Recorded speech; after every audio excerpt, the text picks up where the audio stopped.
Good morning, happy Sunday to everyone, and welcome back to a new episode of the Dentro La Storia Mailbag. By now, you know it's a classic appointment for one Sunday of the month. You write to us, and we answer. This time, too, you flooded me with emails. You sent me messages on all kinds of topics. And, as always, I have to make a selection. Because I would like to answer everyone, I would like to talk to everyone, but I can't dedicate 5 or 6 hours to a video that no one would watch anyway, so I have to try to condense everything into a maximum of half an hour. So I have selected a few, and I apologize to those I won't be able to answer this time. It's not out of disrespect, I just wanted to pick some specific topics, and now I'll start reading. All right, let's start with Gian Andrea, who writes to me, "Good morning, Federico. My question this time is about the beginning of World War II. As everyone knows, on September 1st, Germany invaded Poland. On September 3rd, France, Great Britain, Australia, and India declared war on Germany. On September 6th, South Africa declared war on Germany. On September 17th, the Soviet Union invaded eastern Poland in accordance with the Molotov-Ribbentrop Pact. Why didn't France and Great Britain declare war on the Soviet Union? Was the alliance only meant to oppose Germany? Was Russia too big an enemy? Thank you." So, Gian Andrea, let's start by making a distinction. Germany declares war on Poland, and it does so basically at the same time as the first military operation, so with the ground movements. With the cannon shots fired by Goldstein's Silenzio towards the fortress of Westerplatte, there is a formal declaration of war. Following this declaration of war, after 48 hours, France and Great Britain decide to intervene in support of their ally Poland, simply because previously an ultimatum had been given to Germany itself, demanding that it withdraw its troops and accept an international discussion table. Once the ultimatum expired, war was declared. Then, as you remember, South Africa declared war later. It had other issues that I don't want to go into here. On September 17, the Soviet Union did not declare war on Poland. There was no declared war between Poland and the Soviet Union. The Soviet Union would declare war, for example, on Finland, a few weeks later in the so-called Winter War, but there was no Soviet declaration of war on Poland. The Soviet Union, in accordance with the secret protocols of the Molotov-Ribbentrop Pact, intervened by occupying some territories from the east, and, in response to the diplomatic protests from France and Great Britain, it declared that it had intervened simply to protect part of the Polish population, specifically those of Ukrainian, Belarusian, and Lithuanian origin, who were present in the area from the possible German advance and possible German plans for annihilation. So the Soviet Union basically disguised its intervention as a sort of fake peacekeeping operation. Peacekeeping, as we would call it today. Clearly, it's something artificial, something devised simply to take over territories with an excuse.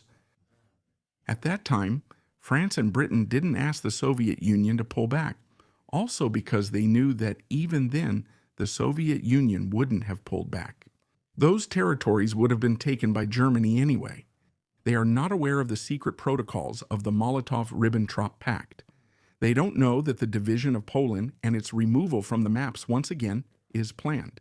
At that moment, France and Great Britain, along with all their allies, are convinced that there isn't even an alliance of convenience. Between Germany and the Soviet Union, there is at most a non-aggression pact and mutual military assistance, but nothing more. Not only that, in the following months, in the following years, the Polish government in exile, the government that would later lead the famous Armia Krajowa, the one that rose up in Warsaw in the summer of 1944, another episode that we have already covered on the channel. The head of the Armia Ludowa, the People's Army, would be opposed to the pro-Soviet government that was formed behind the lines. Technically, one could speak of a sort of civil war in the making, even though the moment of confrontation between the two armies, the nationalist one and the People's Army, which was obviously Soviet-inspired, never actually came. Also, from this point of view, we might ask ourselves, why didn't the Western Allies ask the Soviet Union to desist from their power. Power? Why didn't they ask for support against a political and military faction that was a rival to the one recognized as legitimate, the one in exile in London?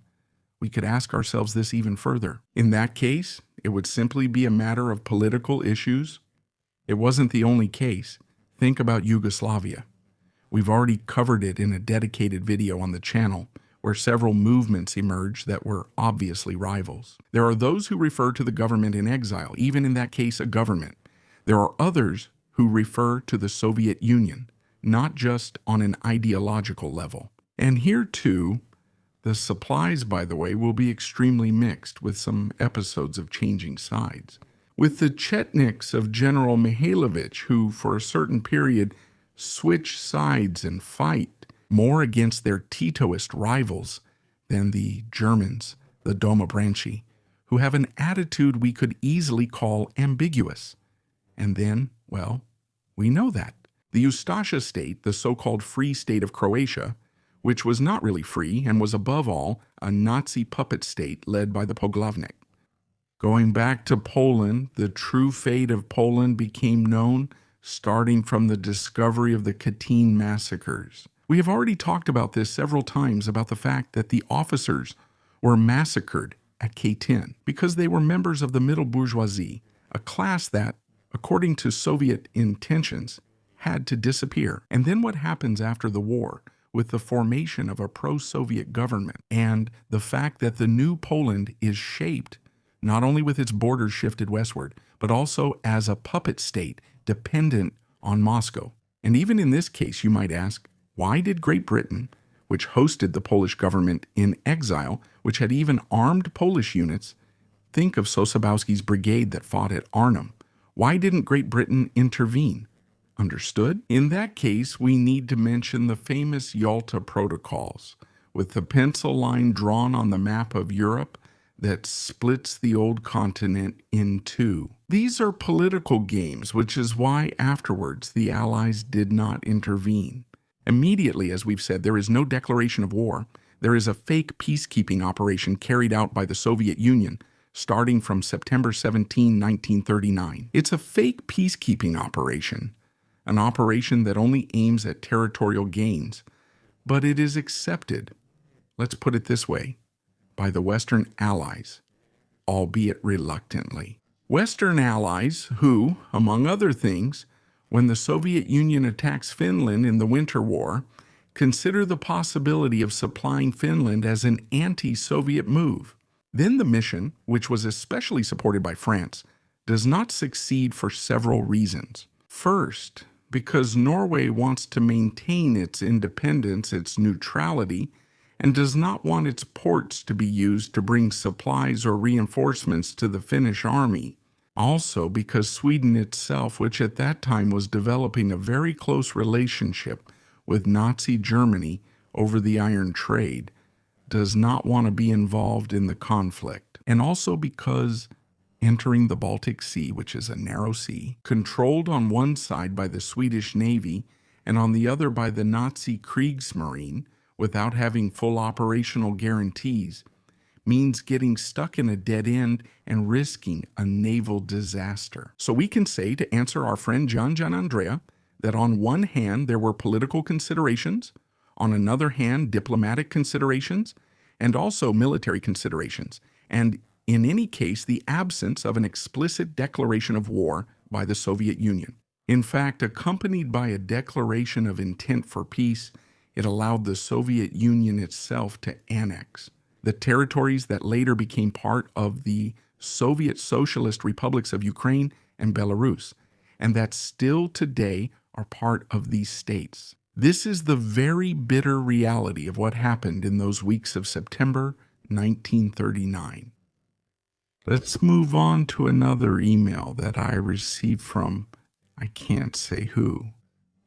In fact, I was asked not to reveal the name of the person who sent it to me because they signed it through their YouTube channel but didn't even give me a name.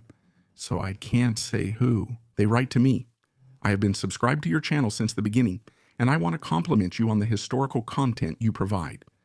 In addition to the compliments, I have another alternate history question. We've tried a few scenarios before, and they went well. Regarding the Risorgimento period, was it possible for Italy to be unified as a republic instead of a monarchy already in the 19th century? If the experience of the Roman Republic had been successful, even though I know it was very difficult for it to spread throughout Italy, how would the process of unifying the country have changed? Would a complete unification have been possible, including an unlikely annexation of the Republic of San Marino, with a republic instead of a monarchy? How would Italian colonialism have changed? What about the country's position in the two world wars over the 2 centuries? Would fascism have been avoided? From an administrative and state structure perspective, would we keep the same institutions or have different ones? Would an institutional and state structure like the French one be possible, or would we move towards other types of forms? It's a very complex question, even though there are several questions within the same topic. Where do we want to start? From the Italian unification, perhaps? Or as a republic instead of a non-monarchical state? It was Giuseppe Mazzini's great aspiration, but it wasn't achieved. Why is that? The failure of the uprisings of 1848, the failure of the Roman Republic, led a good part of the Risorgimento thinkers toward another theory, another path. The path of asking an Italian sovereign to take on the responsibility of Italian unification. Both Republican and Federalist ideas are set aside, at least for the moment, because there is also a Federalist phase led by Carlo Cattaneo. Simply the achievement of a common goal is put forward above all else, and that is Italian unification. Which sovereigns are considered? Basically 3. The one who is immediately ruled out is the Grand Duke of Tuscany. Il Granduca di Toscana, per più motivi. Why is he not considered militarily ready? Because he is politically weak? Because basically he always has relationships with foreign powers, starting with Austria-Hungary. That is, those who push to create a federation of Italian states under the leadership of the Pope. At the time, Pope Pius IX had temporal power. He led a state, the Papal States, and he had the ability to establish diplomatic and other relations with other rulers. But the papal option is discarded primarily because Pius IX, through his actions, does not seem willing to support such a project. He's not interested. It's not something that falls within his sphere. Then, how many pre-unification states would let themselves be led by a pontiff? Probably none. And so, attention turns to the Kingdom of Sardinia, which had already played a leading role in the first, albeit unsuccessful, War of Independence. Let's remember the defeats at Custoza and Novara. And so, from that point of view, with a new sovereign replacing Carlo Alberto Vittorio Emanuele II, it is thought that he could be the ideal incubator for the unification phase. Moreover, within the Kingdom of Sardinia, there are some thinkers. Let's think of Cavour, but not only him, who fully intend to ride the wave of the Risorgimento for the glory of the House of Savoy and for the expansion of the kingdom itself. And to do this, sometimes rather risky alliances are forged. Let's think about the one with France, but even more so the connection with Garibaldi, who at first is almost a loose cannon, to the point that he is chased, kept in check during his journey by Sardinian warships, and only in the end is he finally given a free hand. So, thinking of a republic instead of the state, the monarchy in 1861 is rather fanciful. You can't think of creating a what-if scenario about this, simply because the prerequisites are missing, the foundations are missing. Let's try to give an example. Vittorio Emanuele II, faced with Garibaldi's activism as he advances in the south, takes command of the Savoy army and moves down into central Italy. He overwhelms the papal defenses in Nexus. Despite the Pope's protests, all of Emilia-Romagna, the Marche, and Abruzzo, and the two meet at Tino. At Tiano, Garibaldi essentially hands over his victories, his conquests, to the king. What would have been the turning point? At Tiano, does Garibaldi betray the king, oppose his arrest, and proclaim the Republic? It was unthinkable. It was not feasible.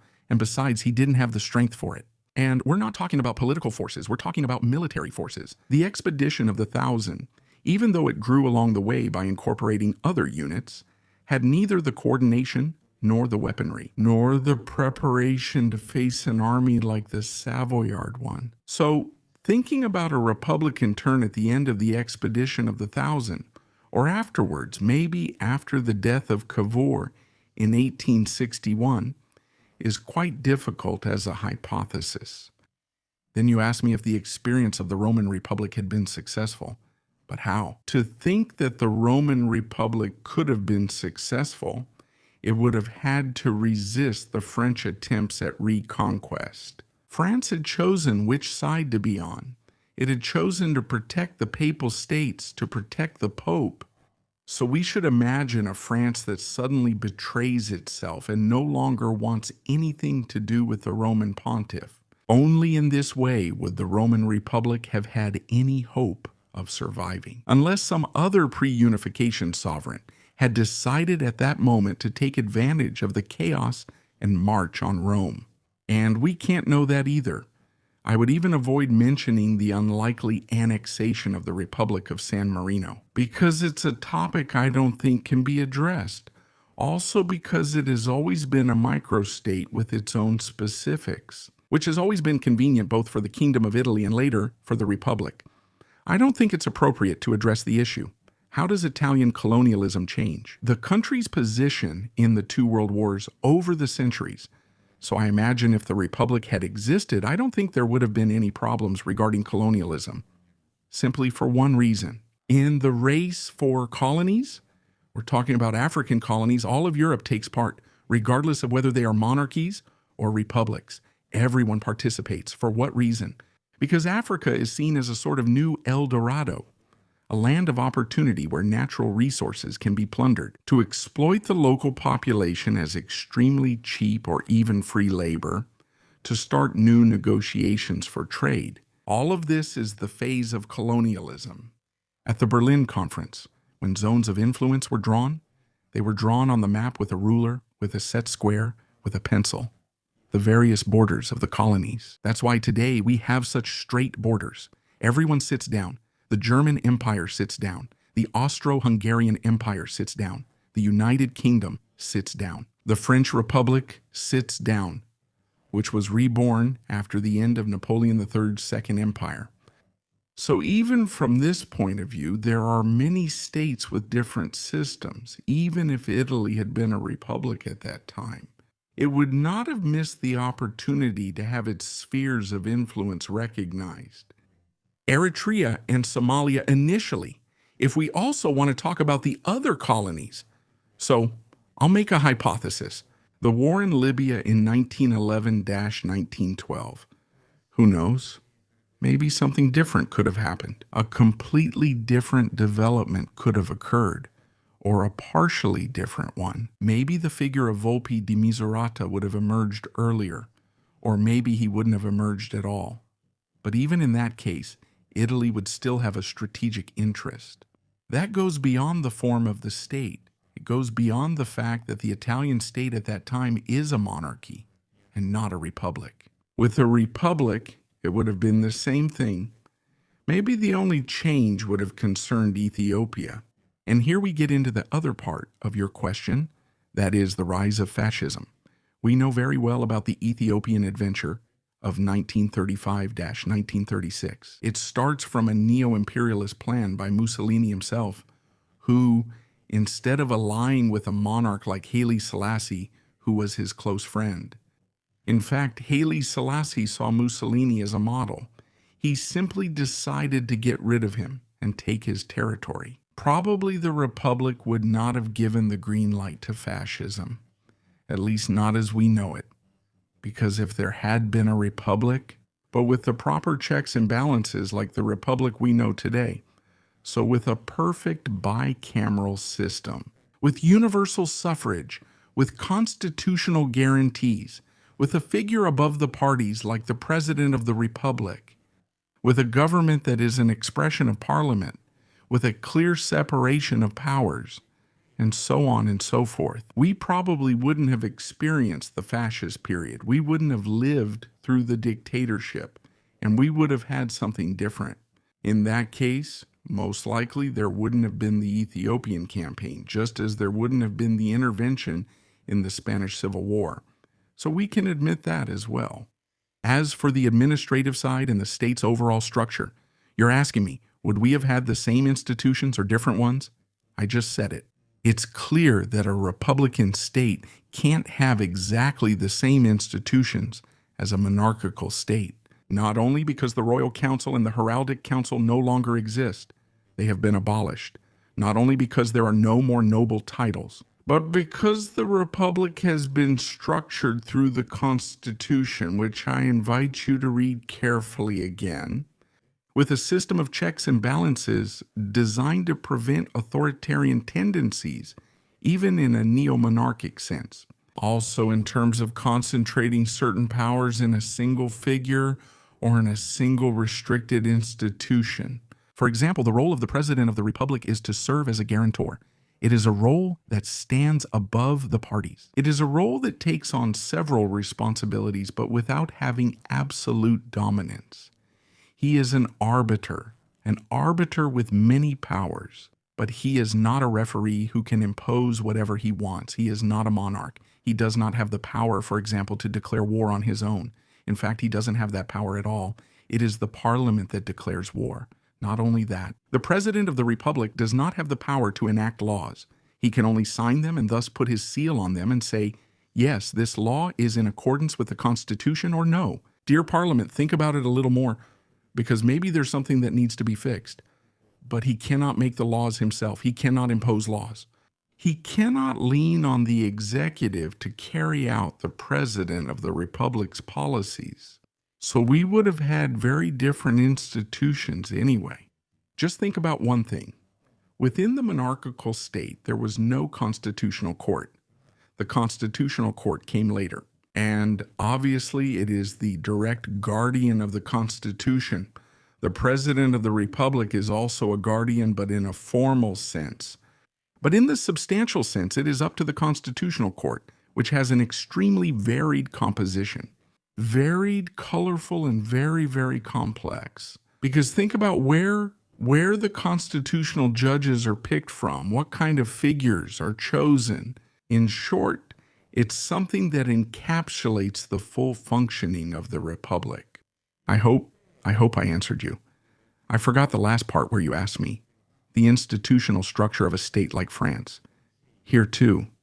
What kind of French one? France has had 5 republics. We can leave out the first one, which came from the Revolution. It's an experiment. Should we discuss the second one? All right, let's talk about the Second Republic, which comes after the dethronement of the Bourbons, the second dethronement of the Bourbons, until Louis Napoleon arrives, who then founds the Second Empire as Napoleon III. But even that one didn't last long. So we need to focus on the Third, Fourth, and Fifth Republic. The Third Republic is the one that was born after the fall of Napoleon III, the defeat at Sedan, the period of the Prussian occupation, Senator Thiers, and so on. That period, which is extremely complex, is also a time of internal struggles. Think about the Faire Très Feu, which we've already talked about on the channel. It is a republic that has internal conflicts. However, it is an extremely long-lasting republic because it lasted from the end of the 19th century until 1940. Then there's war, the French era of Vichy, and so on and so on and so on. We come to the end of the Second World War in the Fourth Republic, which is a Fourth Republic that follows the structures of the Third, although with some small adjustments. The new thing is the Fifth Republic, as we know, which is the French-style semi-presidential system. These are the reforms wanted by Charles de Gaulle. So, which ones are we going to examine? The Third and Fourth Republic or the Fifth? If we examine the Fifth, the Italian founding fathers rejected the idea of a semi-presidential system, which at the time couldn't even be called French-style because it didn't exist yet. The French-style semi-presidential system was established in 1959. Our Constitution was drafted between 1946 and 1947. However, even a form of supposed premiership or semi-presidentialism, whatever you want to call it, was considered and rejected during the assembly of experts in the Constituent Assembly. So, no, a French model, in the sense of the Third and Fourth Republics, it could have been. In part, that was the idea of the Constituent Assembly.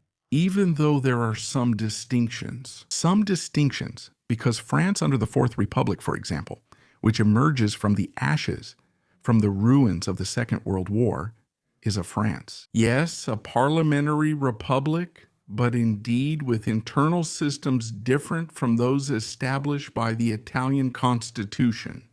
The famous perfect bicameralism chosen by the Founding Fathers serves to create such checks and balances. Therefore, the amendment of legislative text does become something more complex compared to other countries, including France. But it allows us to avoid the reckless moves of some unscrupulous politician who might want to ask for full powers to do whatever he wants, and therefore bring back the risk of dictatorship. I hope I answered your question. I know I had to answer many questions, different ones within a general framework, but I hope I answered your question. To create an alternate history based on the hypothesis of a republic instead of a monarchy, already in the mid-19th century, in the second half of the 19th century, then following the path of unification. It's not possible because the turning points and the prerequisites are missing. Let's always remember that to create a Uchronia, first of all, you need to identify the turning point. That moment, that turning point in history, when you can ask what would have happened if at that moment, in that event, in that precise period, those characters had made a different choice or had been killed or had been overthrown. In this case, it's missing. The turning point is missing. We can't calculate it. We can create Uchronias about how America, the United States of America, would have positioned itself in World War II if, for example, in 1940, Franklin Delano Roosevelt had not been reelected. Maybe if, instead of him, let's suppose, the Atlantic aviator had come to power, who had Nazi sympathies. Or we could create a Uchronia about Vietnam. What would have happened if... So there, you need to find the point. For example, if at the height of the Battle of Hue, during the reconquest of the city, the United States had decided to use tactical nuclear weapons, would anything have changed? Or if during the siege of Quai Son, the United States had decided to evacuate the base instead of holding out? I precisely will limit myself to these observations. If you want to create alternate histories, you always have to be very careful about what could be the turning points. It's actually quite an intelligent exercise, but it has to be extremely precise. It's like an equation, a mathematical equation. We need to identify the point where that equation can change simply by modifying a value, a digit, or a variable. That's all there is to it. It's very simple. So from that point of view, you can change, modify, and have another theoretical development of the story. If you like alternate histories, if all this stimulates your imagination, your creativity, suggest some. But I urge you to understand how to create an alternate history. Always try to find the turning point, and from there, ask how history could change or how it could have changed. Then yes, then we can discuss it. We can work it out. Maybe we'll even make another video. We've already made two. One about the possible entry of Francoist Spain into World War II, and one about what would have happened if fascism had survived. So if Mussolini hadn't declared war on the Allies and had remained neutral. There are many other topics that can be covered. I've explored a couple of them. What would have happened if the United States had won the Vietnam War, or if Franklin Delano Roosevelt hadn't been elected president, and instead, for example, Charles Lindbergh had taken his place? But there are many more. Try to imagine them. Maybe write to me, since by now you know the address, but you'll also see it now on the screen. fbentuzzi@dentrolastoria.net. And send your questions, also send your suggestions, your provocative ideas about alternate history. I only ask you to keep it within the field of contemporary history because by our choice we don't cover other historical periods. And I'll talk to you again next month in July with another episode of the mail section of Dentro la Storia. I recommend one last thing. When you send these emails, always write DLS mail as the subject of the email so that I can easily select them and then reply. Because since I receive hundreds of emails every month, if I can't do a search query, there's a risk that your questions, your curiosities, your suggestions could get lost in the depths of my inbox. So please do me this favor. I'll also give you a heads up for the month of August. We won't be doing the mail segment. We'll do a live episode as always, but we won't do the mail segment. If you want to ask questions during the live show, you're more than welcome. And the mailbox after July will start up again in September. So, in case you want to keep writing and sending your emails after the July episode, that's no problem. Just know that we won't talk about them in August. We'll talk about them in September. Thanks again, and have a good Sunday, and I'll talk to you soon with more content, more videos here on Dentro la Storia.